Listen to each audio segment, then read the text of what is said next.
در مورد ریاست جمهوری سوال کنم؟ نه چیز خاصی نیستش. در مورد انتخابات ریاست جمهوری حاضرین صحبت کنیم؟ ببخشید من سوالم از شما اینه که انتظار شما به عنوان یک فرد ایرانی از رئیس جمهور آینده چیست؟ انتظاری برام فرق نمیکنه. بریم رای بدیم که چی بشه. فرض کنید که به عنوان شهروند یه مسئولیتی دارید که در سرنوشت خودتون سهیم بشین. اون وقت به عنوان یک شهروند چه انتظاری دارید به کسی که بهش بخواید رای بدید؟ آقای محترم ما 4 سال پیش هم این مسئولیت رو اجرا کردیم. تو 2 خرداد رفتیم رای دادیم.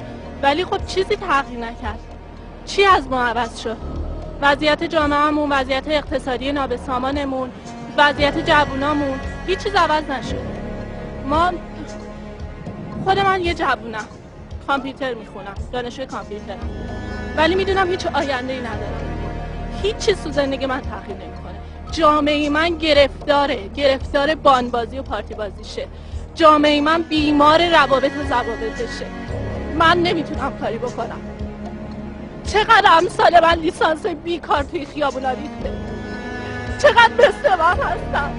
یه چند تا لیسانس و فوق لیسانس بهتون نشون بدم که به خاطر فقر، به خاطر نداری بدبختیشون میرن توی شرکت‌های خصوصی یه دسته یه مدیر 20 سوادی کار میکنن که بعد 1000 تا چیز دیگه ازش در میاد.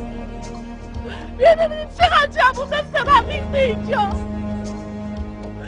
هیچی نداریم. من خیلی حسرته ای تو دلمون بوده که برآورده نشدی. کدوم دولتی جواب میده؟